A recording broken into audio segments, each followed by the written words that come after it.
सभी प्रशिक्षुओं को मेरा नमस्कार। आप सभी का हमारे चैनल पीएसपी क्लासेस में एक बार फिर से बहुत बहुत स्वागत है। तो दोस्तों, आज हम इस वीडियो में बात करने वाले हैं यूपी डीएलएड अर्थात बीटीसी फर्स्ट सेमेस्टर के तृतीय प्रश्न पत्र अर्थात थर्ड प्रश्न पत्र के साइंस के बारे में बात करेंगे, क्योंकि इसके पहले एक क्लास कराई जा चुकी है। अगर आप पिछला वीडियो नहीं देखे होंगे तो प्लीज आप टीएसपी के प्लेलिस्ट पे जाइए और वहां पर साइंस का इसके फर्स्ट का पार्ट आप देख लीजिए, जिससे कि चीजें अच्छे से आपको समझ में आए। ठीक है, तो आज हम इस वीडियो में जो बात करेंगे वो एडॉप्टेशन के बाद बात करेंगे, यानी अनुकूलन के बारे में बात करने वाले हैं। ठीक है, तो चलिए हम लोग स्टार्ट करते हैं, देखते हैं अनुकूलन क्या चीजें हैं, कैसी किस परिस्थिति में हमारा अनुकूलन होता है, अनुकूलन को कैसे क्या समझेंगे। ठीक है, तो चलिए देखते हैं, स्टार्ट करते हैं अनुकूलन के बारे में। तो देखिए, किसी विशेष वातावरण में सुगमता पूर्वक जीवन व्यतीत करने एवं वंशवृद्धि के लिए जीवों के शरीर में रचनात्मक एवं क्रियात्मक अस्थायी परिवर्तन उत्पन्न होने की प्रक्रिया को क्या कहते हैं? अनुकूलन कहते हैं। देखिए, समझिएगा चीजों को कि किसी विशेष वातावरण में, यानी हमारी जो बॉडी है, हमारी जो शरीर है, चाहे वो जीव हो, जंतु हो अथवा पौधे हो, अनुकूलन सबके लिए है। तो जो हमारी बॉडी है, अगर उस वो बॉडी हमारे वातावरण के अकॉर्डिंग अपने आप को एडजस्ट कर लेती है, और एडजस्ट करने का मतलब ऐसा नहीं कि केवल वातावरण में चल रहे, वातावरण में जीवित व्यक्ति रहे, ऐसा नहीं है। वातावरण में उसमें अपनी सारी क्रियाएं वो करे, जैसे कि अपनी वंश वृद्धि करे। ठीक है, सारी चीजें जो भी एक्टिविटीज होती हैं, सारी चीजें अगर वो जीव जंतु अथवा पौधे करते हैं तो वही उसका क्या कहलाता है? अनुकूलन कहलाता है। क्या कहलाता है? अनुकूलन कहलाता है। जैसे अगर हम चीजों को समझे, थोड़ा अनुकूलन में डिटेल में समझे, क्योंकि अनुकूलन जो होता है काफी डिटेल्स होता है। अनुकूलन काफी, इसको समझने के लिए काफी चीजों को समझना होता है। कि जैसे अगर हम बात करें तो यहाँ पे थोड़ा सा आइए बात कर लेते हैं अनुकूलन के बारे में। देखिए, यहाँ पे बात कर लेते हैं अनुकूलन के बारे में। अनुकूलन, देखिए, अनुकूलन के बारे में हम लोग बात करेंगे, थोड़ा डिटेल में बात करेंगे कि अनुकूलन क्या चीजें होती हैं, किस तरीके से होती हैं, कैसे कौन जीव जंतु किस तरीके से अपने आप को वातावरण में अनुकूलित करता है, इस चीज के बारे में डिटेल में बात करेंगे। जैसे आपको पता होगा कि हमारे जो पृथ्वी पर, यानी हमारे इस ब्रह्मांड में चार तरीके के जीव पाए जाते हैं। जैसे एक तो ये होता है कि जो जमीन पर रहते हैं, एक तो जमीन पर रहता है जिसे क्या बोलते हैं? जमीन पर रहने वाले को हम क्या बोलते हैं? जमीन पर रहने वाले को थलचर बोलते हैं। जैसे पहला क्या है? थलचर। थलचर, हम इसकी बात कर लेते हैं। जो जमीन पे रहता है, जमीन पर रहने वाले, जमीन पर रहने वाले को क्या बोलते हैं? थलचर बोलते हैं। जैसे आपका जमीन पे कौन सा हो गया? जैसे मान चलिए एग्जाम्पल के तौर पे आपका हो गया कौन सा? कुत्ता हो गया। क्या हो गया? कुत्ता हो गया, बिल्ली हो गया, बिल्ली हो गया, पशु वगैरह हो गए। ये सब क्या है? ये थलचर में रहते हैं। यानी जो जमीन पर रहे, जो जमीन पर रहता है वो क्या होता है? थलचर होता है। जैसे कुत्ता, बिल्ली, पशु, ये सब क्या है? थलचर के अंतर्गत आते हैं। अब दूसरी की बात आती है कि कुछ क्या होते हैं? जल में पाए जाते हैं। जो जल में पाए जाते हैं उन्हें उन्हें क्या बोलते हैं? जलचर बोलते हैं। क्या बोलते हैं? जलचर बोलते हैं। जैसे जलचर में आपका क्या हुआ? मछली हुआ। ये मछली क्या है? जलचर है। यानी मछली जो होती है केवल जल में ही रह सकती है। जैसे इसको आप बाहर निकालेंगे तो क्या हो जाएगी? ये बाहर में निकालने पर ये क्या हो जाती है? मर जाती है। यानी जो पानी में निवास करते हैं, पानी में रहते हैं, निवास करते हैं, वो क्या कहलाते हैं? जलचर कहलाते हैं। क्या कहलाते हैं? जलचर कहलाते हैं। अगर हम इस जलचर की बात करें तो जो मछली होती है, मछली की कैसी होती है? मछली एक धारा रेखित होती है। जैसे मछली को जल में रहना किस तरीके से सहयोग प्रदान करता है, क्या चीजें इसको सहयोग प्रदान करती हैं? जो मछली क्या होती है, बड़ी आसानी से क्या किस में रह लेती है? जल में रह लेती है। तो आपको पता होगा कि जो मछली होती है, जो ये मछली है, ये कैसी होती है? धारा रेखित होती है। कैसी होती है? धारा रेखित। अब आपको ये पता होगा या नहीं पता होगा, मैं बता रहा हूँ कि धारा रेखित क्या होता है, कैसे हम धारा रेखित को समझेंगे। तो आप नाव को देखे होंगे ना, नाव कुछ इस तरीके से होता है। नाव का कुछ इस तरीके से होता है ना। तो धारा रेखित का मतलब ये होता है कि जिसके दोनों सिरे क्या हों, जिसके दोनों सिरे नुकीले हों, यानी जिसके दोनों सिरे क्या हों, नुकीले हों। जिसके दोनों सिरे नुकीले हों और बीच वाला भाग क्या होना चाहिए, चौड़ा होना चाहिए। बीच वाला भाग देखिए, ये बीच वाला भाग क्या है, चौड़ा है कि नहीं है? बीच वाला भाग चौड़ा है और ये दोनों सिरे क्या है, नुकीले हैं। नुकीले हैं। तो धारा रेखी वही होता है कि जिसके दोनों सिरे नुकीले हों तथा बीच का भाग क्या होना चाहिए, चौड़ा होना चाहिए। तो मछली इसी तरीके से, इसी आकृति के होने के कारण ये किस में रहती है, जल में रहती है। किस में रहती है? जल में रहती है। जैसे आपका नाव होता है, नाव जल में ही तैरता है ना, नाव जल में ही चलता है। तो जिस तरीके से नाव का फंक्शन होता है, जैसे नाव पानी में तैरता है, उसी कंडीशन पे आपकी मछली भी होती है, उसी शेप्स की होती है। और वैसे उसका भी फंक्शन होता है, उसी तरीके से वो भी मछली, जैसे नाव तैरता है पानी में, उसी प्रकार मछली भी पानी में तैरती है। अगर हम मछली की बात करें, तो मछली जो होती है, मछली का शरीर नाव के आकार का होता है। इसका जो शरीर होता है, ये किस आकार का होता है, नाव के आकार का होता है। और इसके दोनों सिरे क्या होते हैं, नुकीले, और बीच वाला भाग क्या होता है, चौड़ा होता है। तो इस तरह की आकृति को हम क्या बोलते हैं, धारा रेखी बोलते हैं। यानी जिसके दोनों सिरे नुकीले हों तथा बीच का भाग चौड़ा हो, वो क्या कहलाता है, बीच का भाग चौड़ा होता है। वो इस प्रकार की आकृति को हम क्या कहते हैं, धारा रेखित कहते हैं। ठीक है। धारा रेखित शरीर तैरने में क्या होता है, सहायक होता है। जो शरीर, जैसी जिसकी बॉडी अगर धारा रेखित होगी, वो पानी में तैरने में क्या होगा, बड़ी आसानी से वो पानी में तैर लेगा। तो क्योंकि मछली के शरीर पर क्या होता है, पंख होता है। जैसे नाव में क्या होता है, नाव पतवार होता है ना, वो जो नाविक होता है उसको ऐसे इस तरीके से डंडे के अनुसार होता है, उसमें पतवार होता है, उसको क्या करता है, वो खेता है, यानी उसको मारता है पानी में। तो उसी प्रकार मछली में भी क्या होता है, उसी प्रकार मछली के शरीर में भी क्या होता है, पंख होती है। इसकी सहायता से क्या करती है, तैरती है। मछली को पूंछ और पंख पतवार की तरह काम करते हैं। हमने बताया कि जैसे जो हमारी नाव होता है, वो पतवार होता है, पतवार के द्वारा नाव तैरता है। उसी प्रकार मछली के जो पंख होते हैं, वो भी क्या होते हैं, पतवार की तरह क्या करते हैं, काम करते हैं। ठीक है। और मछली में जो सांस लेने की होती है, सांस लेने की, किस तरीके से मछली सांस लेती है, तो मछली में सांस लेने हेतु क्या होते हैं, फेफड़े नहीं होते हैं, फेफड़ों के स्थान पे क्या होते हैं, गलफड़े होते हैं, जिसको हम क्या बोलते हैं, गिल्स बोलते हैं। क्या बोलते हैं, गिल्स बोलते हैं। गिल्स मतलब गलफड़ा होता है। क्या होता है, गलफड़ा होता है। देखिए यहाँ समझ लीजिए पॉइंट से, थोड़ा सा इसको डिटेल समझेंगे तो अनुकूलन आपको बहुत अच्छी तरीके से समझ में आएगा। श्वसन के लिए, श्वसन के लिए इसमें क्या होता है, गिल्स, गिल्स अर्थात गलफड़ा, क्या होता है, गलफड़े होते हैं। अब देखिए जो गलफड़ा होता है, गलफड़े पंख तथा धारा रेखित शरीर का क्या होता है, सॉरी, श्वसन की क्रिया में जो गिल्स अर्थात गलफड़े होते हैं, इसी के द्वारा मछली क्या करती है, सांस लेती है।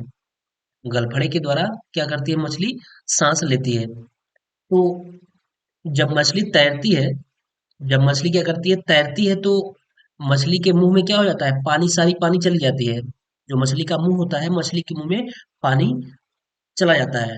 यानी कि जो आपका पानी होता है, मछली के मुंह में चला जाता है। अब गिल्स यानी गलफड़े की आकृति इस तरीके से होती है कि मछली के मुंह में जो पानी जाता है, वो गलफड़ों के माध्यम से क्या होता है, बाहर निकल जाता है। ऐसा नहीं कि सारी पानी मछली के पेट में जाएगा, ऐसा नहीं होगा। क्योंकि भाई कितना पानी उसके पेट में जाएगा, बहुत ज्यादा तो नहीं जा पाएगा ना। तो गलफड़ों की आकृति ऐसी होती है कि वो मुंह से पानी जाता है और गलफड़ों के माध्यम से सारी पानी क्या हो जाती है, बाहर निकल जाती है। अब आपको ये लग रहा होगा, जब पानी बाहर निकल जा रही है, पानी बाहर निकल जा रही है, तो ऑक्सीजन तो वो पानी के अंदर ही लेगा ना, तो ऑक्सीजन कैसे पाएगा। हाँ, तो ऑक्सीजन वो कैसे पाएगा? जो उसको O2 मिलता है, ऑक्सीजन मिलता है, वो क्या करता है कि जो पानी में ऑक्सीजन घुला रहता है, पानी में O2 क्या रहता है? घुला रहता है। O2 घुला रहता है। और मछली करती क्या है, जब उसके मुंह में पानी जाता है तो पानी में जो ऑक्सीजन है उसको मछली अवशोषित कर लेती है, केवल ऑक्सीजन को अवशोषित करती है। वो O2 को क्या कर लेती है? अवशोषित कर लेती है। बाकी पानी को क्या कर देती है? बाहर निकाल देती है। ठीक है, समझ में आ रहा है? कहने का मतलब ये है कि जो पानी में ऑक्सीजन घुला रहता है, जब पानी मछली के मुंह में जाएगा, तो अब पानी को निकलना है। किसके माध्यम से? गलफड़े के माध्यम से। तो पानी गलफड़े के माध्यम से निकल जाएगा, लेकिन उसके पहले ही मछली क्या करेगी? उस पानी में से जो ऑक्सीजन घुला रहता है उसको अवशोषित कर लेती है और ऑक्सीजन प्राप्त कर लेती है। जब ऑक्सीजन प्राप्त कर लेती है तो इसी से वो मछली क्या होती है? जीवित रहती है। यानी वहीं से वो श्वसन की क्रिया कर रही होती है ना?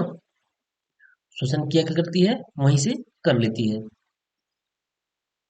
ठीक है। और यदि आप मछली को क्या करेंगे? बाहर निकाल देंगे तो मछली क्या हो जाएगी? मर जाएगी। तो ये बात हुई जलचर की। मछली के बारे में हमने बता दिया, थोड़ा इंपॉर्टेंट पॉइंट जो भी था।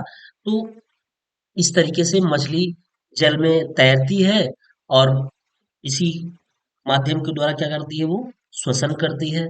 मेन चीज आपके दो पॉइंट होते हैं कि मछली जल में तैरती कैसे है, और दूसरी पॉइंट आपकी ये बनती है कि मछली कैसे पानी में जीवित रहती है।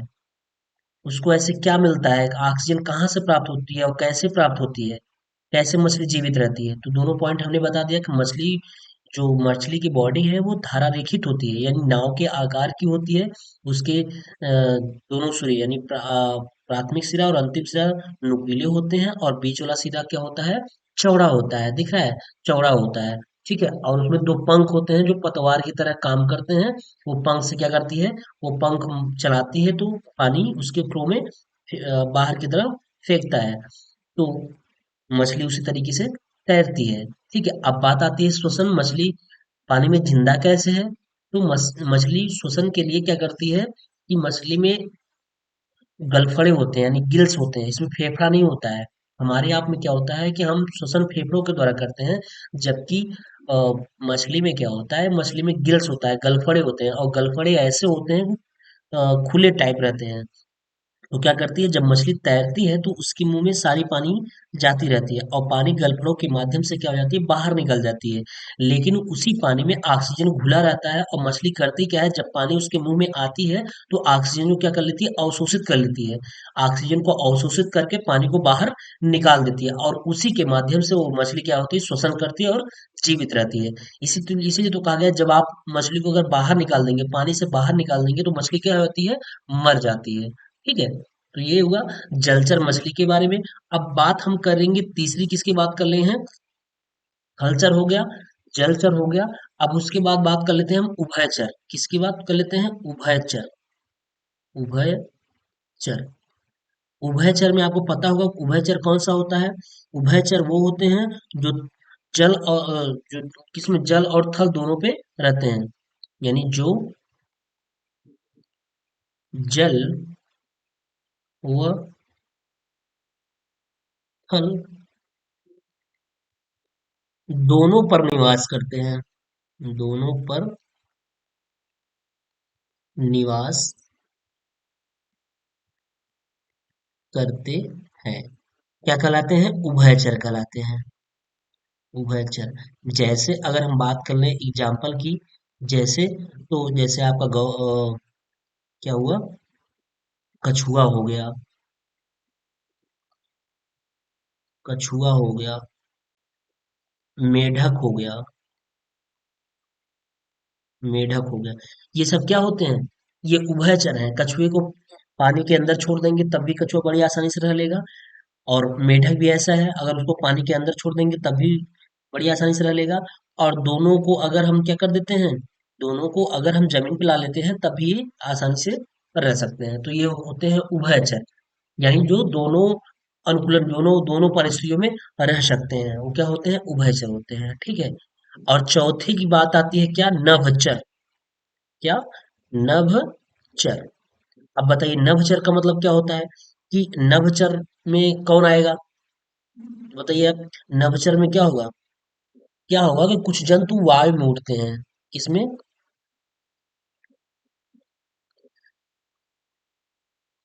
कुछ जंतु इसमें वायु में वायु में उड़ते हैं। उन्हें क्या कहते हैं? उन्हें नभचर कहते हैं। क्या कहते हैं? नभचर कहते हैं। जैसे आपका क्या हुआ? जैसे गिद्ध हो गया, गिद्ध हो गया, गौरैया हो गया, गौरैया हो गया। उसके बाद क्या हो गया? कौवा हो गया। ये सब क्या है? ये नभचर है। यानी ये क्या होते हैं? वायु में उड़ते हैं। ठीक है। अब वायु में उड़ने का भी इनके पास एक जहां तक हम बात कर रहे हैं, अनुकूलन की बात कर रहे हैं, तो नवचर तो हम पढ़ लिए, लेकिन नवचर पढ़ने से हमको अनुकूलन नहीं समझ में आया। अनुकूलन से इससे कोई मतलब नहीं है। अनुकूलन से अब जो मतलब है ये है कि इसमें अनुकूलन के लिए, यानी इसको नभ में यानी आसमान में उड़ने के लिए सहायक क्या होती हैं? अनुकूल क्या बनाती हैं? इसकी हड्डियां। क्या बनाती हैं? इसकी हड्डियां। हड्डियां का मतलब क्या हुआ? हड्डियां का मतलब ये हुआ कि इनकी जो हड्डियों की स्ट्रक्चर होती है, बनावट होती है, वो हल्की होती है। क्या होती है? हल्की होती है। हड्डी हल्की होने के कारण ये आसानी से वायु में क्या हो जाते हैं? उड़ सकते हैं। ठीक है। यानी ये वायु में आसानी से उड़ सकते हैं, और वो किसी कारण इनकी हड्डियों की बनावट के कारण इनकी जो हड्डियां होती हैं, हड्डियां हल्की होती हैं, और पंख सहायक होते हैं इसको उड़ाने के लिए, ऊपर उड़ाने के लिए। तो यहाँ पे अनुकूलन की बात यही होती है कि नवचर में जो अनुकूलन की बात हुई, इसमें इनकी हड्डियां हुई, हड्डियां हल्की होंगी, और पंख जो होंगे उनमें उड़ने में सहायता प्रदान करते हैं। ठीक है, तो ये नवचर की बात हो गई। तो इन चारों को आप जानते रहिएगा, थलचर, जलचर, उभयचर, नवचर, कौन किस तरीके से सहायक होता है, किस परिस्थिति में कौन किस तरीके से सहायक होता है, और उस सहायक होने के लिए उसमें क्या ऐसे फंक्शन होते हैं जो उसको उस परिस्थिति में सहायक बनाते हैं। ठीक है, ये हुआ। तो हम ऐसे इसको थोड़ा सा बता दिए कि आप इसको जानते रहिएगा। ठीक है, क्योंकि बात आती है अगर अनुकूलन की, तो ये जरूरी होता है इसको समझना। बिना इसके आप केवल क्या कर लेंगे? रट लेंगे और एग्जाम में भूल जाएंगे। अगर ये चीजें क्लियर रहेंगी तो आसानी से चीजें हो जाएंगी। ठीक है। अगर हम पौधे की बात कर लें, अगर अनुकूलन की बात चल रही है, तो अगर हम थोड़ा सा पौधों की बात कर लें कि पौधे कैसे अंकुलित होते हैं, किस तरीके से उनका वास स्थान होता है। ठीक है, तो वो बात कर लें। तो देखिए, जैसे अगर हम पौधों की बात करते हैं, पौधों की अगर हम बात करते हैं, तो इसमें क्या होता है कि जैसे जिस स्थान पर पौधा उगता है, अथवा कोई जंतु क्या करता है? निवास करता है, तो उसका जो आवास होता है, यानी वास स्थान होता है, वो मतलब जिस स्थान पे वो निवास करेगा, वही उसका क्या कहलाएगा? वास स्थान कहलाता है। अगर हम इसको समझें कि वह स्थान जिसमें कोई पौधा उगता अथवा कोई जंतु निवास करता है, तो उसका वो क्या कहलाता है? वास स्थान कहलाता है। ठीक है, क्योंकि प्रत्येक जीवधारी को जो आदतें और शारीरिक बनावट होती है ना, उसके परिवेश का अनुकूल बन जाती है। तो पौधे होते हैं, पौधे हों या जंतु हों, अगर जिस तरीके से उनका परिवेश होगा, यानी उनकी जो जीवधारी की जो आदत होगी और शारीरिक बनावट होगी, उसी परिवेश के अनुकूल वो बन जाते हैं, और इसे ही क्या कहलाते हैं? कहते हैं अनुकूलन कहलाते हैं, कहते हैं। एक मिनट हम आपको इसको समझा देते हैं। अनुकूलन के बारे में अगर बात करें, तो जैसे अभी बताया गया ना अनुकूलन, अभी अनुकूलन आपको बताया गया कि अनुकूलन क्या होती है। तो अगर हम बात करें एक शॉर्ट फॉर्म में, तो हम ये कह सकते हैं कि जो प्रत्येक जीवधारी है, प्रत्येक जीवधारी की तथा आदतें तथा तथा शारीरिक बनावट, शारीरिक बनावट,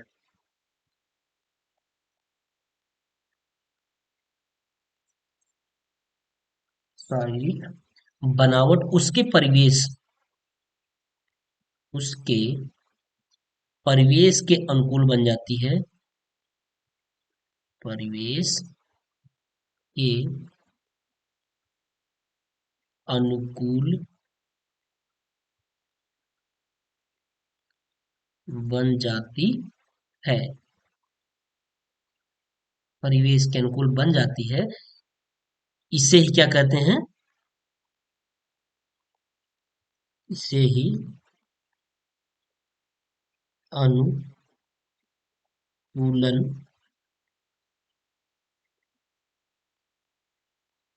कहते हैं। इसे क्या कहेंगे, अनुकूलन। यानी प्रत्येक जीवधारियों की आदतें तथा शारीरिक बनावट उनके परिवेश के अनुकूल बन जाती है, इसे ही क्या कहते हैं, अनुकूलन, एडॉप्टेशन कहते हैं। ठीक है, तो ये चीजें आपको अच्छी तरीके से सुनना चाहिए, आ गई होगी। देखिए, अनुकूलन के कारण होते हैं, अनुकूलन के कारण क्या होते हैं कि यानी जरूरी थोड़ी नहीं है कि अगर जो भी कोई भी जीवधारी हो वो परिवेश में रह ले तो वो अनुकूलन हो जाएगा, कुछ दिन बाद मर जाए, या कुछ दिन तक के रह ले, कुछ दिन तक के लिए रह सकता है, बाकी और भी दिन ज्यादा ज्यादा समय तक वो व्यतीत नहीं कर सकता, तो ये अनुकूलन में नहीं आएगा। अनुकूलन के कारण होते हैं, कारण क्या क्या होते हैं, देखिए मैं आपको बता दे रहा हूँ कारण क्या क्या है। कारण पहली बात तो ये है कि भोजन की उपलब्धता, यानी वो आसानी से भोजन क्या कर ले, भोजन की उपलब्धता, आसानी से भोजन को उपलब्ध कर ले। और दूसरा हो जाता है वातावरण, यानी इन्वायरमेंटल के अनुरूप, वातावरण यानी इन्वायरमेंटल के अनुरूप रह ले। जैसे वातावरण क्या होता है, कभी गर्मी हो जाती कभी ठंडी हो जाती है, कभी बरसात हो जाती है ना, कभी बरसात हो जाता है। तो सभी परिस्थितियों में वो आसानी से क्या कर ले, अपना वास स्थान बना ले, यानी वो अपने आप को ढाल ले। और तीसरे की बात आती है क्या, प्रजनन, प्रजनन, इन सभी वातावरण में वो अपने जैसा जीव को उत्पन्न करने की क्षमता रख ले, यानी प्रजनन कर सके, निषेचन की क्रिया कर सके, प्रजनन कर सके, जिससे अपनी वंश को क्या कर सके, वंश में वृद्धि कर सके, तभी वो अनुकूलन कहलाएगा। ठीक है, और चौथे इसमें लिख लीजिए, वंश में वृद्धि कर सके, वंश में वृद्धि कर सके, है ना। अनुकूलन का मतलब सारी प्रक्रिया में वो दक्ष हो। उसके बाद शत्रुओं से रक्षा, शत्रुओं से रक्षा, यानी वे वह अपने आप को शत्रुओं से क्या कर सके, रक्षा भी कर सके। कि हमें अगर हमारा शत्रु हमारे पास आ रहा है हमको मारने के लिए, तो हमें किस तरीके से हमको उससे रक्षा करनी है, अपनी रक्षा किस तरीके से करनी है, कैसे हम उसको उससे डट के अपना सामना करेंगे, तो ये चीजें, वो प्रॉपर्टी उसके अंदर होनी चाहिए। ठीक है, जो जीवधारी अनुकूलन में रहता होगा, उस परिस्थिति में रहता होगा। तो इसलिए ये 4 पॉइंट बहुत ही इंपॉर्टेंट है अनुकूलन के लिए। अनुकूलन का मतलब ऐसे सिंपल नहीं है, अनुकूलन का मतलब ये चारों पॉइंट्स उसके अंतर्गत होने चाहिए।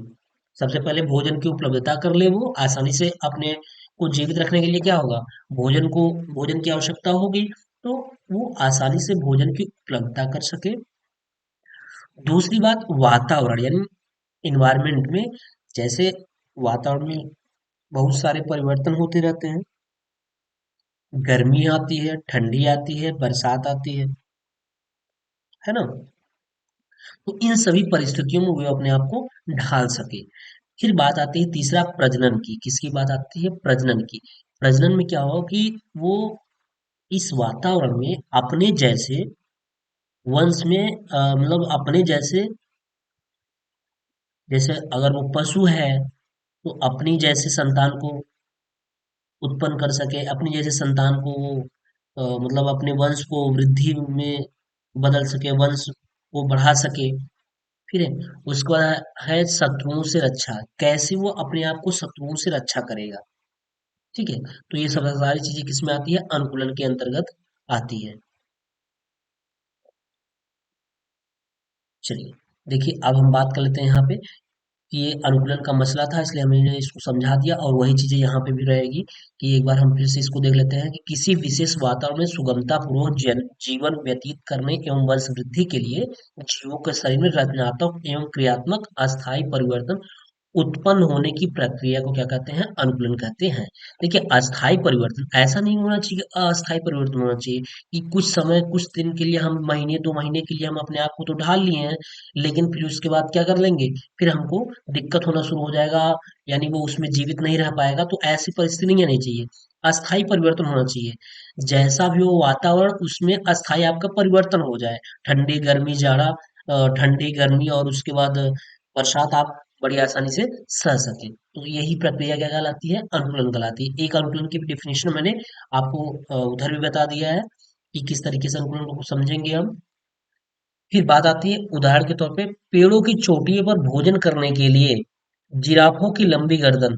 बिल्कुल, क्या है कि जब जो जिराफ है, जिराफ की गर्दन कैसे ऊंची हो गई धीरे धीरे? ये वो क्या करता था? वो हमेशा पेड़ों से जो अ, अपना भोजन जो पेड़ों से ही प्राप्त करता था, उसकी टहनियों से ही प्राप्त करता था, वो नीचे भोजन नहीं करता था। तो हमेशा वो अपने गर्दन को उठा करके ही भोजन करता था। तो इससे क्या हो गया कि धीरे धीरे धीरे धीरे उसकी गर्दन में परिवर्तन हो गया, यानी अब उसकी गर्दन क्या होने लगी? लंबी होने लगी। ठीक है। दूसरा, जली मछलियों और स्तनधारियों के सुव्यवस्थित शरीर। हमने अभी बताया ना आपको, जली मछली के बारे में बताया कि इसकी बॉडी कैसी हो जाती है? धारा रेखित होती है। अभी हम आपको बताया कि मछली की शरीर कैसी होती है? धारा रेखित होती है। धारा रेखित शब्द से ही आप चीजों को समझ लीजिएगा। धारा रेखित का मतलब होता है जिसको जिसके दोनों सिरे नुकीले हो और बीच वाला सिरा क्या हो? चौड़ा हो। वो क्या कहलाता है? धारा रेखित कहलाता है। ठीक है।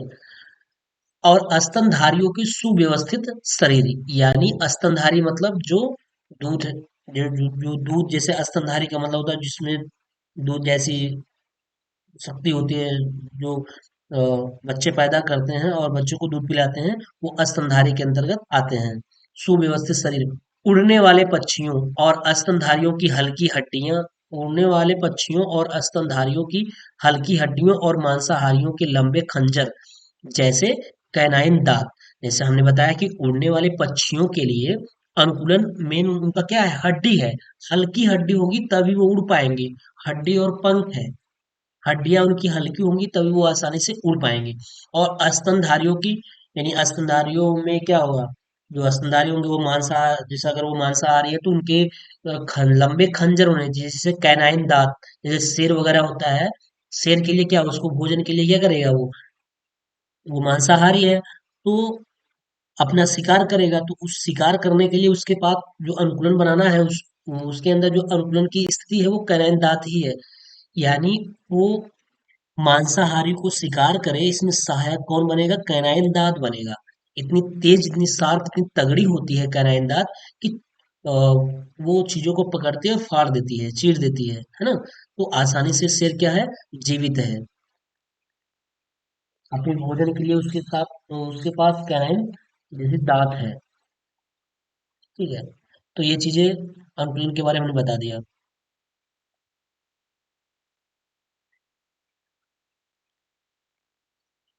अब बात आती है मरुस्थलीय पौधों की पत्तियों का कांटे के रूप में रूपांतरित होने का कारण क्या है?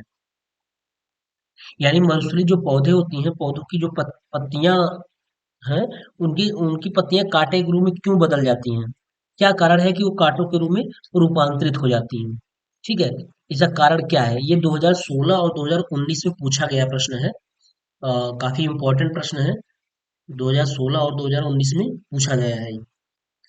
तो चलिए हम लोग देख लेते हैं कि मरुस्थलीय पौधों को पत्तियों कांटे के रूप में रूपांतरित होने का क्या कारण है। आप वैसे भी छोटी क्लासों में थोड़ा पढ़े होंगे कि मरुस्थलीय के जो पौधे होती हैं उनकी पत्तियां कांटे के रूप में रहती हैं। उनकी पत्तियां बिल्कुल नुकीली रहती हैं, चपटी नहीं होती हैं। उसका बहुत सारा रीजन है। एक तो वातपोसर्जन का रीजन है। दूसरी चीज है, वातपोसर्जन का मतलब ये होगा ज्यादा से ज्यादा वातपोसर्जन ना होने पाए। जब ज्यादा से ज्यादा वातपोसर्जन होगा तो क्या होगा कि पानी उसमें ज्यादा निकलेगी। और आपको पता है कि मरुस्थलीय यानी रेगिस्तान वगैरह में क्या है? पानी की कमी है। तो इसलिए वो अपने आप को ढाल ली है, उस कम पानी में ही अपने आप को जीवित रखी है। चलिए हम लोग बात कर लेते हैं। इसमें लिखा है ना कि पत्तियों की सतह से पानी निरंतर वाष्प बनकर उड़ता रहता है। मरुस्थलों में पानी की कमी के कारण वहां का वातावरण शुष्क होता है। कैसा होता है वहां का वातावरण? शुष्क होता है। क्यों? क्योंकि पानी की क्या है वहां पे? पानी की कमी है। जब पानी की कमी रहेगी तो वातावरण तो शुष्क तो रहेगा ही। तो शुष्क होता है, अतः पत्तियों से पानी वाष्प बनकर उड़ न जाए, इसके लिए पत्तियां कांटों के रूप में क्या हो जाती हैं? बदल जाती हैं। इन पौधों के तने हरे एवं चपटे होते हैं और भोजन बनाने का कार्य करते हैं। तो देखिए, अब हम आपको इसको थोड़ा डिटेल में समझाते हैं कि पत्तियां वहां पे नुकीली क्यों होती हैं। ठीक है। तो आपको पता है कि पत्तियों की सतह से पानी क्या होता है? निरंतर वाष्प बनकर के उड़ता रहता है। निरंतर क्या होता है? वाष्प बनकर के उड़ता रहेगा। अगर कंटिन्यू वाष्प बन करके उड़ता रहेगा, कंटिन्यू अगर वाष्प बन के उड़ता रहेगा, तो क्या होगा? उसको पानी की आवश्यकता अधिक होगी, है ना? उसको पानी की आवश्यकता अधिक होगी और मरुस्थलों में आपको पता है कि पानी की कमी है। तो क्या होगा कि मरुस्थलों में पानी की कमी के कारण वहां का वातावरण क्या हो जाता है? शुष्क हो जाता है। अतः पत्तियों से क्या होता है? पानी वाष्प बनकर अ, पत्तियों से पानी वाष्प बनकर उड़ ना जाए, इसके लिए पत्तियां क्या करती हैं? अपने आप को कांटों के रूप में क्या कर लेती हैं? रूपांतरित कर लेती हैं, कांटों के रूप में बदल जाती हैं। और इन पौधों के तने हरे और चपटे होने की हरे एवं चपटे होने होते हैं और भोजन बनाने का क्या करते हैं? कार्य करते हैं। यानी हरे और चपटे होते हैं, जिससे वो अपना क्या करते हैं? सूर्य की प्रकाश की रोशनी के द्वारा वो अपने आप अपने को भोजन बनाने बना लेते हैं। ठीक है। तो अब बात आती है कि तने का छोटा टुकड़ा अगर आप तोड़कर देखेंगे, जैसे अगर कोई तना होगा, अगर ये तना है, इसके छोटे टुकड़े को अगर आप ऐसे काट कर देखेंगे, तो यह अंदर से स्पंज जैसा जलयुक्त, यानी जलयुक्त तथा लसदार होगा। अगर इसको तोड़ेंगे तो अंदर से देखेंगे कि ये जल से भरा रहेगा और कैसा रहेगा? लसदार होता है, लसलसा टाइप का होता है। क्योंकि ऐसा इसलिए होता है क्योंकि ये अंदर पानी को क्या कर लेता है? संचित कर लेता है। जब अंदर पानी को संचित करेगा तभी तो वो जीवित रहेगा। और कांटे जैसी संरचना जल की हानि को कम करती है। अपने अंदर ये पानी को संचित कर लेगा और अपने आप को कांटे जैसी संरचना बना लेगा। कांटे जैसी संरचना बनाने इसका मतलब ये होता है कि क्षेत्रफल कम हो जाता है। जब क्षेत्रफल कम होगा तो पानी का वाष्पोत्सर्जन कम से कम होगा। ठीक है। और यही नहीं, ये कांटे के रूप में बनाने का एक ही रीजन नहीं है। कांटे के रूप में बनाने का एक दूसरा भी सबसे बड़ा रीजन ये है कि ऐसा इसलिए करता है क्योंकि जंतुओं से पौधों की रक्षा की जा सके। किस लिए? जंतुओं से पौधों की रक्षा की जा सके। जंतुओं से पौधों की रक्षा की जा सके, है ना? क्या हो सके? पौधों की रक्षा की जा सके। जब वो कांटे के रूप में होगा तो जो जंतु आएंगे उसको खाएंगे नहीं, यानी उस पौधे को खाएंगे नहीं। अन्यथा की स्थिति में क्या होगा? पौधे को जंतु खा लेगा। ठीक है।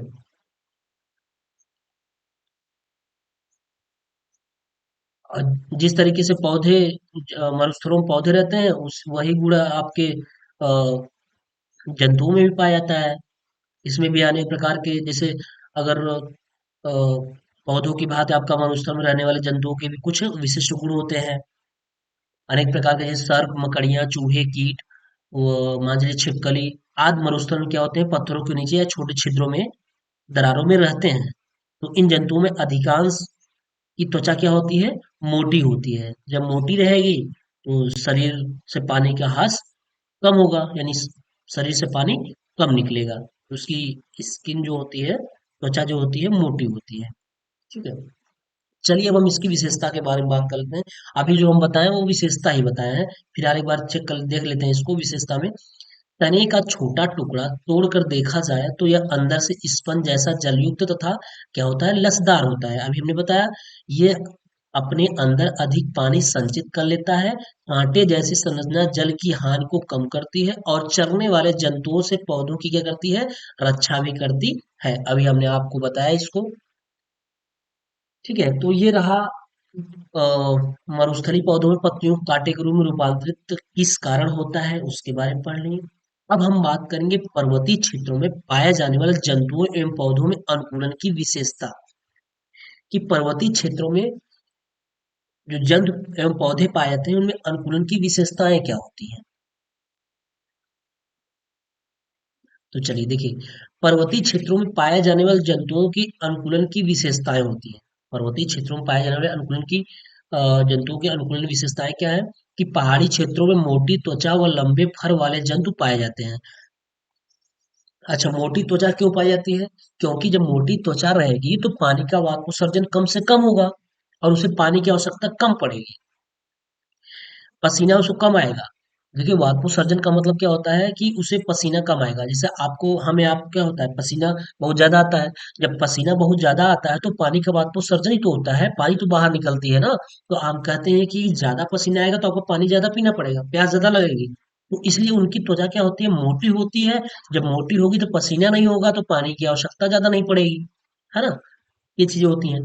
तो पहाड़ी क्षेत्रों में मोटी त्वचा व लंबे फर वाले जंतु पाए जाते हैं ताकि सर्दी से बच सके। पहाड़ी बकरी के मजबूत खुर इसे ढालदार चट्टानों पर दौड़ने के लिए अनुकूलित बनाते हैं। जैसे शरीर को गर्म रखने के लिए याक का शरीर लंबे बालों से क्या रहता है, ढका होता है, तथा पहाड़ी तेंदुए के पास फर होता है। फर मतलब खुर होता है कि पहाड़ी तेंदुआ आसानी से चल सके। ठीक है। तो ये पहाड़ी क्षेत्रों में पाए जाने वाले अनुकूलन की विशेषताएं हैं। पर्वतीय क्षेत्रों में पाए जाने वाले जंतुओं की विशेषता है। अब पर्वतीय क्षेत्रों में अनुकूलन की, पर्वतीय क्षेत्रों में पौधों में अनुकूलन की विशेषता हम देखेंगे कि पौधों में अनुकूलन की विशेषताएं क्या है। 2017 में प्रश्न पूछा गया है कि पर्वतीय क्षेत्रों में पौधों में अनुकूलन की विशेषताएं बताइए। 2017 में ये प्रश्न पूछा जा चुका है। तो चलिए देख लेते हैं। इसमें पानी की कमी को रोकने के लिए मोटी मोम, जैसा कि अभी सारी चीजें चर्चा किया जा चुका है, एक बार फिर से हम उसको बता दे रहे हैं। यहाँ पे लिखी हुई चीजें हैं, एक बार हम आपको ऐसे ओरल चीजें चर्चा कर ली है, एज द स्टोरी के रूप में आपको बता दिया गया है। तो इसमें पानी की कमी रोकने के लिए मोटी मोम, कोडिंग के साथ हुई कोडिंग के साथ सुई जैसी पत्तियां, सर्दी से बचाव के लिए मोटी छाल, लचीली शाखाओं वाले सौंफ के आकार के पेड़ पेड़ जो उन्हें भारी बर्फबारी से निपटने में क्या करती है, मदद करती है। यानी कि पानी को पानी की कमी को रोकने के लिए क्या होती है, मोटी मोम की कोडिंग हो जाती है और सुई जैसी उनकी पत्तियां नुकीली हो जाती हैं। और सर्दी से बचाव के लिए क्या होती है, मोटी छाल हो जाती है। कि सर्दी से बचने के लिए क्या की जाती है, मोटी छाल। ये देखिए, मोटी छाल, मोटी छाल हो जाती है।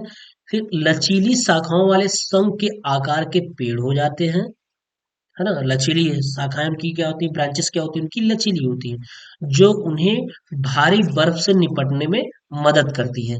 यानी लचीली शाखाएं और शंख के आकार में इसलिए होती हैं क्योंकि अ, अगर वहां पे बर्फ वगैरह पड़ रहा है, बर्फ अगर पड़ रहा है, बर्फ उस पर गिर रहा है, तो क्या होगा कि सौ के आकार का रहेगा तो वो उस पत्तियों पे, उन शाखाओं पे बर्फ इकट्ठा नहीं हो पाएगा।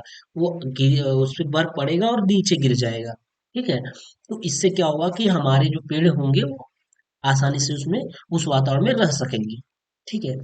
तो अधिकांश पहाड़ी पौधे तेज और बार बार आने वाली हवाओं से उखड़ने से बचने के लिए जमीन के करीब उगते हैं। यानी जैसे पहाड़ी एरिया है, पर्वतीय एरिया है, तो अगर वो ऊपर उगेंगे या किनारे उगेंगे तो क्या होगा कि अगर तेजी से हवाएं चलेंगी तो, क्योंकि बिल्कुल किनारे पर रहेंगे तो तेजी से हवाएं चलेंगी तो वो गिर जाएंगे, यानी वो गिर सकते हैं, टूट सकते हैं। तो इसीलिए क्या होते हैं, हमेशा जो पौधे वहां, जो वहां के पेड़ उगते हैं, वो हमेशा जमीन के करीब उगते हैं, यानी नीचे ही उगते हैं, ऊपर नहीं उगेंगे, नीचे ही उगेंगे, पहाड़ों पे नहीं उगेंगे। जो बड़े पेड़ होते हैं, बड़े पौधे, बड़े पेड़ होते हैं, वो हमेशा जमीन के पास में ही, जमीन के करीब में ही उगते हैं। जैसे चीड़, देवदार, संटी, इसको बोलते हैं सदाबहार वृक्ष। क्या बोलते हैं इसको? इसको बोलते हैं सदाबहार वृक्ष। सदाबहार वृक्ष, ये इसे बोलते हैं सदाबहार वृक्ष। यानी चीड़, देवदार, संटी, ये सब क्या है, सदाबहार वृक्ष होते हैं। ये सम के आकार के होते हैं, ये हमेशा पर्वतीय क्षेत्रों में ही पाए जाते हैं, यानी पहाड़ी क्षेत्रों में ही पाए जाते हैं। और ये जो होती हैं, इनकी पत्तियां बिल्कुल नुकीली होती हैं, चौड़ी नहीं होती हैं। अगर चौड़ी होती तो जो हमारा बर्फ गिरता तो बर्फ आकर के उस पर रुक जाता और पौधे को नुकसान होता। पेड़ को नुकसान होता है, इसलिए ये शंकु के आकार की होती है और सुई जैसी इसकी पत्तियों की आकृति होती है, जिससे कि अगर उस पे गिर रहा है, बर्फ गिर रहा है तो आसानी से वो वहां से गिर के नीचे चला जाएगा। ठीक है, ये हुआ। फिर बात आती है शरीर में पाई जाने वाली ज्ञानेंद्रियां। शरीर में पाई जाने वाली ज्ञानेंद्रियां, कि शरीर में ज्ञानेंद्रियां कितनी होती हैं, तो हमारे शरीर में कुल कितनी ज्ञानेंद्रियां होती हैं? 5 ज्ञानेंद्रियां पाई जाती हैं। कौन? आंख, कान, नाक, त्वचा व जीभ। ये आप सभी को पता होगा कि हमारे शरीर में कितनी ज्ञानेंद्रियां पाई जाती हैं? 5 ज्ञानेंद्रियां पाई जाती हैं, आंख, कान, नाक, त्वचा, जीभ। और इन्हीं ज्ञानेंद्रियों का सारा काम होता है, इन्हीं ज्ञानेंद्रियों के द्वारा हम चीजों को देखते हैं, सुनते हैं, है ना, उसका आभास करते हैं। ठीक है, और उसके टेस्ट को देखते हैं कि मीठा है, खट्टा है, कैसा है, क्या चीज़ है। आँख के द्वारा हम देखते हैं, कान के द्वारा हम सुनते हैं, नाक के द्वारा हम उसका सुगंध लेते हैं कि इसकी सुगंध कैसी, इसकी स्मेल कैसी होगी, बदबूदार है या खुशबूदार है। ठीक है, अगर नाक ही ना होता तो आप कैसे चीज़ों को बता पाते? आप कहीं भी अ, ऐसे बूचड़खाने में खड़ा कर दिया जाता कि आपको पता ही नहीं रहता कि यहाँ से बदबू आ रही है कि सुगंध आ रही है, क्या चीजें हो रही है। त्वचा है, त्वचा आपको आपकी बॉडी को रक्षा करती है। फिर जीभ है, जीभ है स्वाद बताती है कि कैसा किस चीज का स्वाद है। तो वातावरण के परिवर्तनों को ग्रहण करने वाले अंगों को ज्ञानेंद्रिय कहते हैं। यानी ज्ञानेंद्रिय किसे कहते हैं? वातावरण के परिवर्तनों, जो इसमें परिवर्तन हो रहा है, परिवर्तनों को ग्रहण करने वाले अंगों को क्या कहते हैं? ज्ञानेंद्रिय कहते हैं। ठीक है, तो ये शरीर में पाई जाने वाली ज्ञानेंद्रिय है। हमारे शरीर की सबसे बड़ी ज्ञानेंद्रिय आंख और क्या है? कान है। आंख है और क्या है? कान है। देखेंगे और सुनेंगे, अगर ये दोनों नहीं है तो सब व्यर्थ है। आँख के द्वारा देखते हैं और जो व्यक्ति कोई चीज़ कहता है तो हम उसको क्या करते हैं? सुनते हैं। अगर यही चीज़ नहीं रहता तो जो हम अभी इसमें आपको दे रहे हैं, आप तक पहुँचा रहे हैं, ये आप नहीं कर पाते। आँख रहता नहीं तो आप देख पाते नहीं, कान रहता नहीं तो आप सुन पाते नहीं, तो चीज़ें सब क्या हो जाती? बेकार हो जाती। तो आँख और कान क्या है? दोनों महत्वपूर्ण है। इसलिए हम जो यहाँ से कम्युनिकेट कर रहे हैं, कम्युनिकेशन कर रहे हैं आपके थ्रू, आप उसको देख ले रहे हैं और उसको सुन ले रहे हैं और आसानी से उसको ग्रहण कर लेते हैं। ठीक है? ये चीज होती है। तो फिर बात बात आती है जली पौधों के तने एवं पत्तियों की विशेषता। अब हम नेक्स्ट टॉपिक की बात कर रहे हैं, जली पौधे के तने एवं पत्तियों की विशेषता क्या है। अभी तो मरुस्थली वाले पढ़ लिए, पहाड़ी पढ़ लिए, अब हम पढ़ेंगे जली पौधों के तने एवं पत्तियों की विशेषता। ये 2017 में प्रश्न पूछा गया है। कब पूछा गया है? 2017 में प्रश्न पूछा गया है कि जली पौधे एवं तने की पत्तियों की विशेषता क्या है। ठीक है, तो चलिए इसके बारे में बात कर लेते हैं। देखिए, जली पौधों के तनों जली पौधों के तनों के अंदर असंख्य रिक्त स्थान होते हैं, जिन्हें वायुकोष्ठ कहा जाता है। जिन्हें क्या कहते हैं? वायुकोष्ठ। यानी जली पौधों के तनों के अंदर असंख्य क्या होता है? खाली स्थान होते हैं, रिक्त स्थान होता है, जिन्हें क्या कहते हैं? वायुकोष्ठ कहते हैं। और इसमें क्या भरी हो जाती है? इसमें वायु भरी होती है। वायुकोष्ठ होता है, इसमें क्या भरी रहती है? वायु भरी रहती है। इस बारे में थोड़ा हम डिटेल चर्चा कर लें अगर, तो जो जली पौधे होते हैं उसके अंदर क्या भरा रहता है? वायु भरी होती है। जैसे जलकुंभी हुआ, जैसे क्या होगा? जलकुंभी हुआ। और वायु भरी होने के कारण ये क्या होते हैं? हल्के और मुलायम होते हैं। जब हल्के और मुलायम रहेंगे तभी तो क्या करेंगे? जल में तैरेंगे ना। तो हल्के और मुलायम होते हैं, जिससे क्या होगा कि पानी की सतह पर आराम से क्या कर लेते हैं? तैर लेते हैं। और इस प्रकार के पौधों की रचना किसमें? रचना जल में रहने वाले के लिए अनुकूल हो जाती है। जिसकी इस तरह की संरचना होगी तो जल में रहने के लिए क्या होंगे? अनुकूल होंगे। ठीक है, तो आसानी से वो किस में रह सकते हैं? जल में रह सकते हैं। जैसे अगर बात करें कि तालाब में जो कमल तथा कुमुदनी के पौधों की पत्तियां कैसी होती हैं? चपटी होती हैं। कैसी होती हैं? चपटी होती हैं। ये जो तालाब में कमल और कुमुदनी के पौधे होते हैं, पौधों के विभिन्न भागों को अगर ध्यान से आप देखेंगे तो मालूम होता है कि इनकी पत्तियां कैसी होती हैं? चपटी। कैसी होती हैं? चपटी। और इनकी सतह क्या है? कैसे? मोम जैसे चिकनी होती हैं।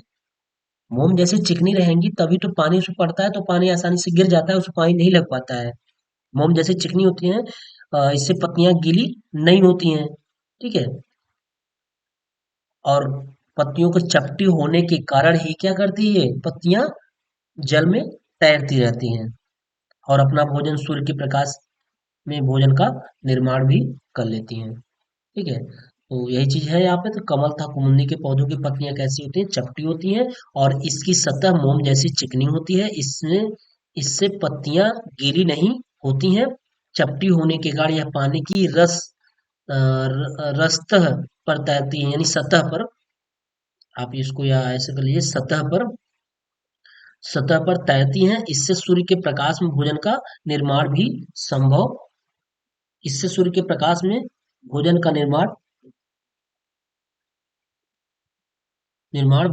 निर्माण संभव हो पाता है। ये यहाँ हटा दीजिए, संभव हो पाता है। इससे सूर्य के प्रकाश में भोजन का निर्माण संभव हो पाता है। ठीक है। चलिए, ये रहा। ये तो आपका हो गया जलीय पौधों के तने एवं पत्तियों की विशेषता, कि कैसे जल में पौधे और तने किस तरीके से जल में रहते हैं, कैसे तैरते हैं, इसका कारण क्या है। तो ये चीजें आपको बता दिया गया कि इनकी जो पौधों की जो पत्तियां होती हैं, वो उसमें रिक्त स्थान होता है, यानी अ, खाली होती है, जिसे वायुकोष्ठ कहा जाता है। और उसकी पत्तियां जो उसमें जो होता है अंदर से रसदार द्वारा वो भरी रहती हैं। ठीक है। तो जैसे आपका जलकुंभी हुआ, जलकुंभी अंदर से खोखली रहेगी तो हल्की रहेगी, जब हल्की रहेगी तभी तो पानी में तैरेगी ना। ये सब सारी चीजें हैं। फिर बात आती है कीटभक्षी पौधे। क्या? कीटभक्षी पौधे। आप बताइए कीटभक्षी पौधे क्या होते हैं, किसे बोलते हैं कीटभक्षी। तो चलिए हम लोग बात कर लेते हैं कीटभक्षी पौधे। देखिए, ये पौधे विभिन्न अकशेरुकी जीवों और कभी-कभी छोटे मेढकों और स्तनधारियों को फंसा करके और पचाकर कुछ पोषक पोषक तत्व प्राप्त करते हैं। इनका विशिष्ट जाल तंत्र, जो ज्यादातर एक पत्ती का ही परिवर्तित रूप होता है, जो जाल तंत्र होता है एक पत्ती का रूप ही परिवर्तित होता है, वह कीटों का ध्यान इन पौधों पर विशेष रूप में आकर्षित करता है। क्या करता है? जो पौधों पर विशेष रूप से ध्यान आकर्षित करता है। अब हम आपको कीटभक्षी पौधे के बारे में थोड़ा बताएं डिटेल में।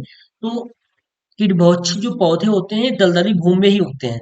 जो कीटभक्षी पौधे होते हैं किसमें उगते हैं? दलदली भूमि में। ठीक। थोड़ा सा हम इसको विस्तार से चर्चा कर लेते हैं, कहानी के रूप में आपको समझा देते हैं।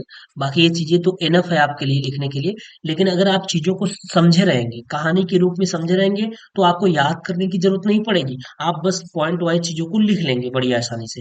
तो इसलिए हम इस चीजों को थोड़ा सा स्टोरी के रूप में बता देते हैं कि जो हमारे कीटभक्षी पौधे होते हैं, ये दलदली भूमि में उगते हैं। दलदली भूमि में उगते हैं, इसका इनमें नाइट्रोजन प्राप्त नहीं होता।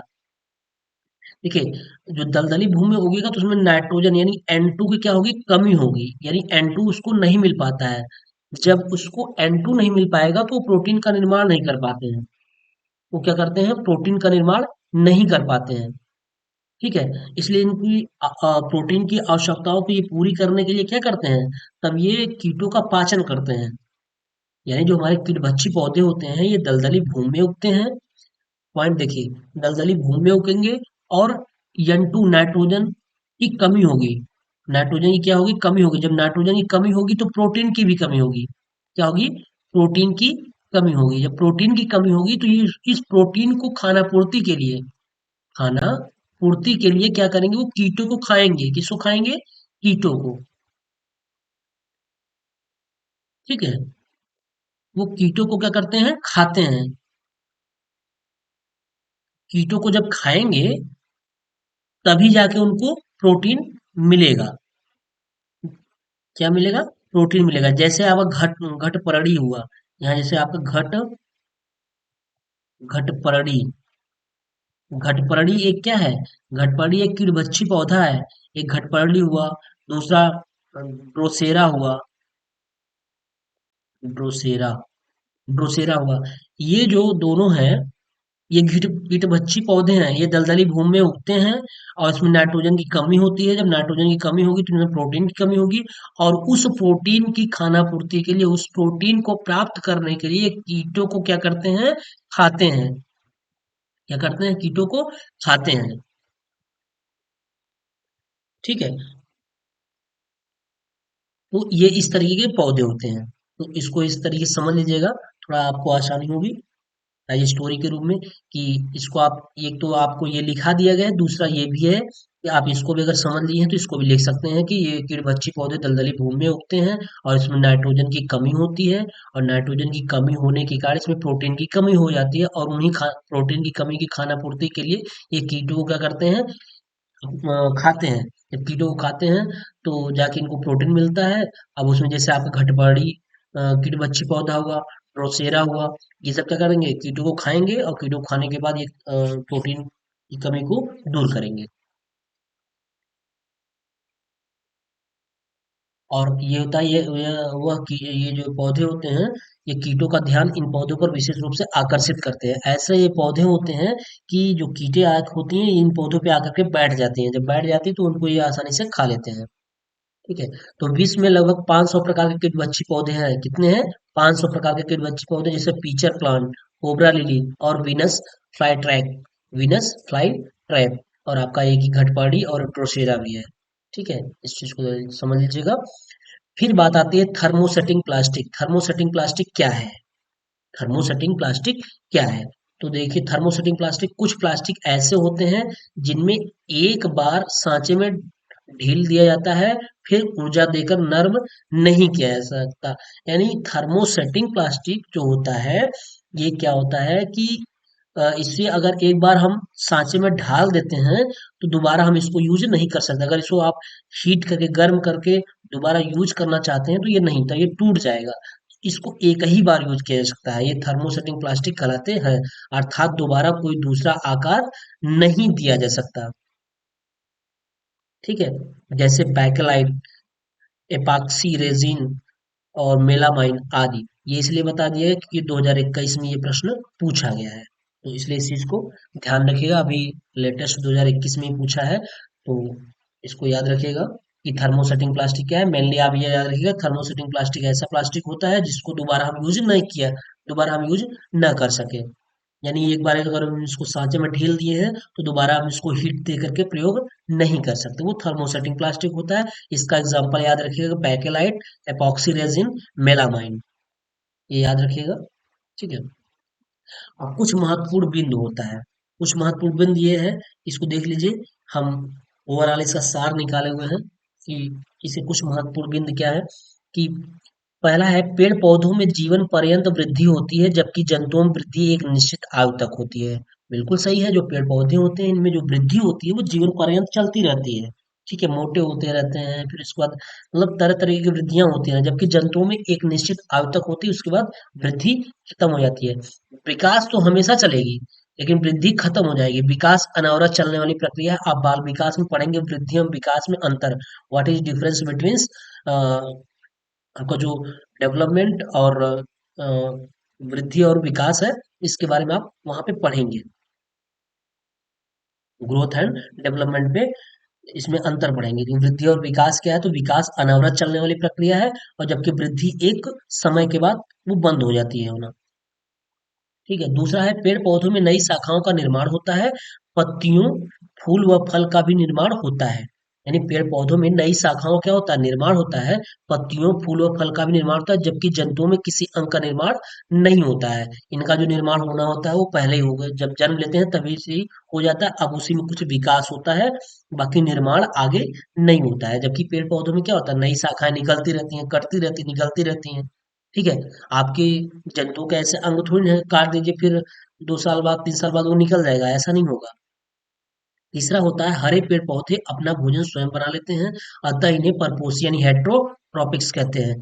यानी जो पेड़ पौधे, हरे पेड़ पौधे होते हैं वो अपना भोजन स्वयं बना लेते हैं, और इन्हें क्या कहते हैं, परपोसी कहते हैं। ठीक है, फिर श्वसन क्रिया में O2 गैस ली जाती है और CO2 गैस छोड़ी जाती है। सबको पता है कि जब हम सांस लेते हैं तो O2 गैस ग्रहण करते हैं और CO2 गैस छोड़ते हैं। और इसकी जस्ट अपोजिट प्रक्रिया होती है पौधों में। वो क्या करते हैं, वो O2 छोड़ते हैं और CO2 को ग्रहण करते हैं। यानी जो हम छोड़ते हैं वो ग्रहण करते हैं, और जो हम लेते हैं वो जो पेड़ पौधे होते हैं वो वापस देते हैं, यानी छोड़ते हैं। अगला पॉइंट, हमारे शरीर में चार ज्ञानेंद्रियां हैं, आंख, कान, नाक, जीभ तथा त्वचा। इसके बारे में बता दिया गया है कि इसमें सबसे ज्यादा इंपॉर्टेंट आंख और कान होता है। फिर नेक्स्ट पॉइंट है, पौधे एवं जन दोनों बाहरी उद्दीपनों के प्रति संवेदनशील होते हैं। यानी पौधे और जन दोनों ही बाहरी उद्दीपनों के लिए प्रति संवेदनशील होते हैं।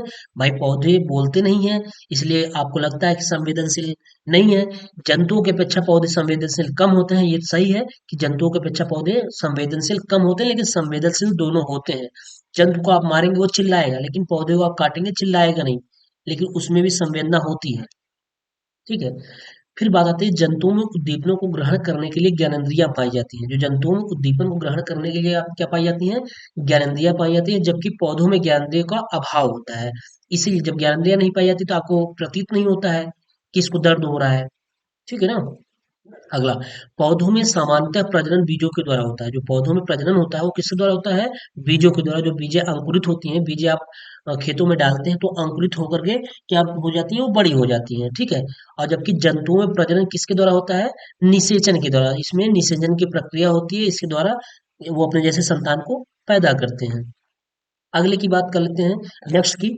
तो प्रत्येक जीवधारी की शारीरिक रचना उसके अपने विशेष परिवेश यानी वास स्थान में रहने के लिए अनुकूलित होता है।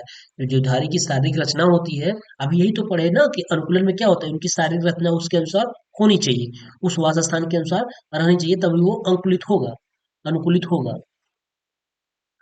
नेक्स्ट पॉइंट कर रहा है, जल में तैरने वाले जंतुओं का शरीर प्रायः धारा रेखित होता है। इसमें बहुत अच्छी तरीके से बात कर लिया गया है। मछली की जैसे शरीर हुई, वो किस तरीके की है, नाव के आकार की होती है। उसके प्रारंभिक और अंतिम से यानी दोनों सिरे पतले होते हैं, और बीच वाला सिरा क्या होता है, वो बीच वाला सिरा क्या होता है, चौड़ा होता है, वही धारा रेखित होता है।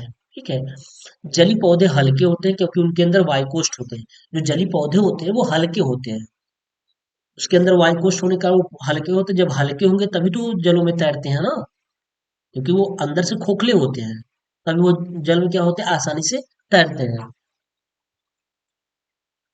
ठीक है। फिर बात आती है,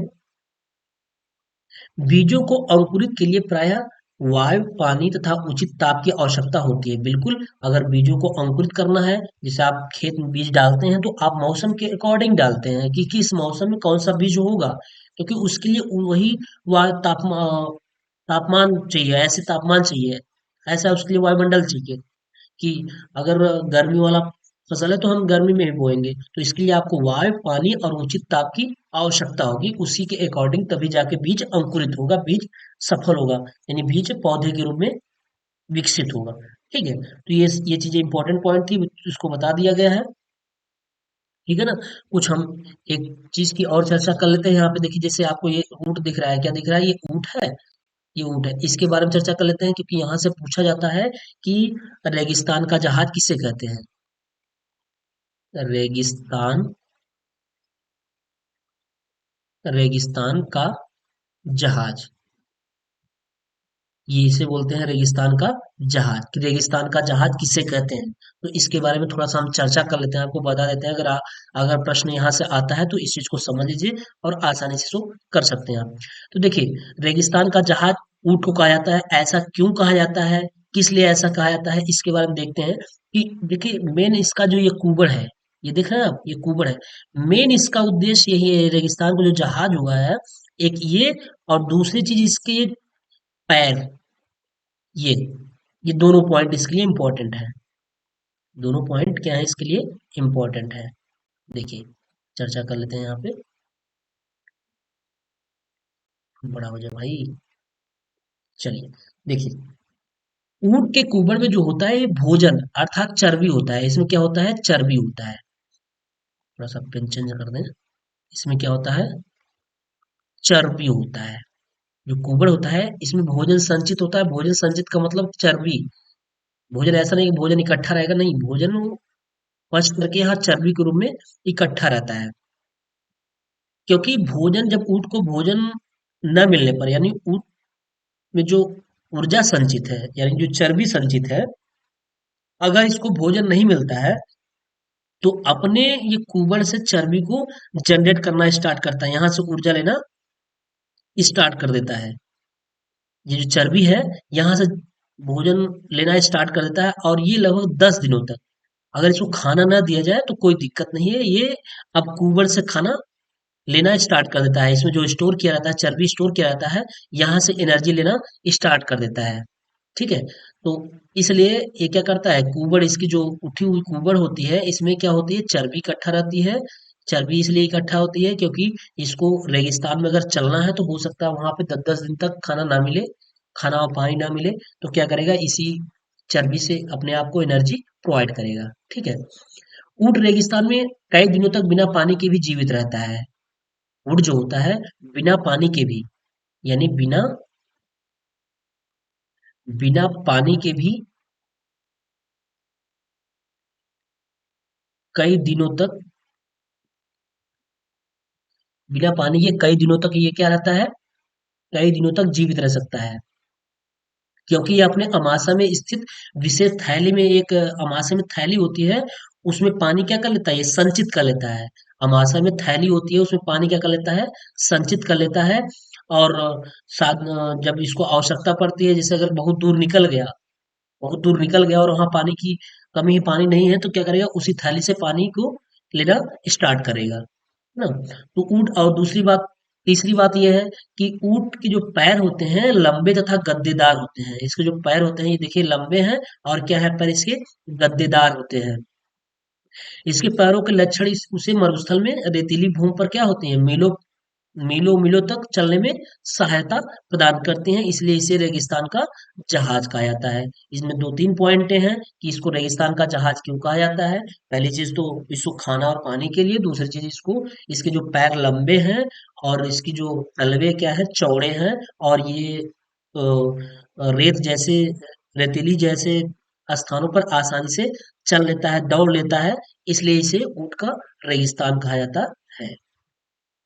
ठीक है, तो इसके बारे में थोड़ी सी ये थी, इसको समझा दिए।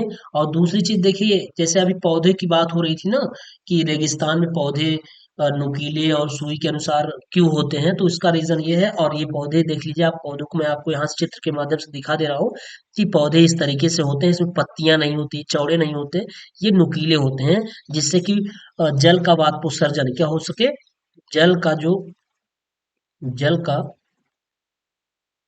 वाष्पोत्सर्जन, वाष्पोत्सर्जन कम से कम हो, है ना, वाष्पोत्सर्जन जल का कम से कम हो, और आसानी से ये रह सके, और जंतुओं से भी इनकी रक्षा हो सके। अगर ये नुकीले रहेंगे तो इनकी जंतुओं से भी क्या होगी, रक्षा होगी। ठीक है, तो इतनी पॉइंट थी, चर्चा कर लिया गया है, काफी इंपॉर्टेंट पॉइंट था, यहाँ से प्रश्न बहुत अच्छे तरीके से बनते हैं, इसलिए थोड़ा सा इसमें वीडियो लंबा गया है, ज्यादा बताया गया है, जिससे कि आपको चीजें क्लियर हो जाए, और यहाँ से प्रश्न बहुत अच्छे अच्छे बनते हैं। ठीक है, तो चलिए, ठीक है, फिर यहीं पे हम लोग एंड करते हैं। तो दोस्तों, अगर आप हमारे चैनल में नए होंगे तो प्लीज चैनल को सब्सक्राइब कर लीजिएगा, और अपने दोस्तों तक शेयर अवश्य कर दीजिएगा। और अगर आप हमारे टेलीग्राम से नहीं जुड़े होंगे तो वीडियो के डिस्क्रिप्शन बॉक्स में टेलीग्राम की लिंक दी हुई है, आप वहां से हमारे टेलीग्राम से जुड़ जाइए, क्योंकि सारी चीजें आपको टेलीग्राम पे ही प्रोवाइड की जाती है, नोट्स वगैरह सब टेलीग्राम पे ही दिया जाता है। तो फर्स्ट सेमेस्टर के बच्चों को विशेष आग्रह है कि आप प्लीज हमारे टेलीग्राम से जुड़ जाइए। और हाँ, आपको एक ये भी सूचना बता दें कि हमारी जो फर्स्ट सेमेस्टर की क्लास होती है वो सुबह 9 से 10 होती है, और जो थर्ड सेमेस्टर की जो क्लास होती है वो शाम को 6 और 7 बजे होती है। तो आप 6 और 7 बजे आ जाया करिए, और मॉर्निंग में 9 से 10 बजे आपका फर्स्ट सेमेस्टर क्लास चलता है। ठीक है, तो फर्स्ट सेमेस्टर वाले बच्चे सुबह 9 से 10, और थर्ड सेमेस्टर, ये फर्स्ट सेमेस्टर वाले हो गए, फर्स्ट सेमेस्टर, और थर्ड सेमेस्टर वाले ये शाम को कितनी, शाम को 6 से 7 बजे इनकी क्लास चलती है, उनकी 9 से 10 चलती है। तो आप प्लीज हमारे चैनल पे चैनल को सब्सक्राइब कर लीजिएगा, और 9-10 बजे और 6 से 7 बजे आप यहाँ पे आके स्टडी कर सकते हैं। ठीक है, तो चलिए हम लोग मिलते हैं नेक्स्ट वीडियो में, तब तक के लिए बाय।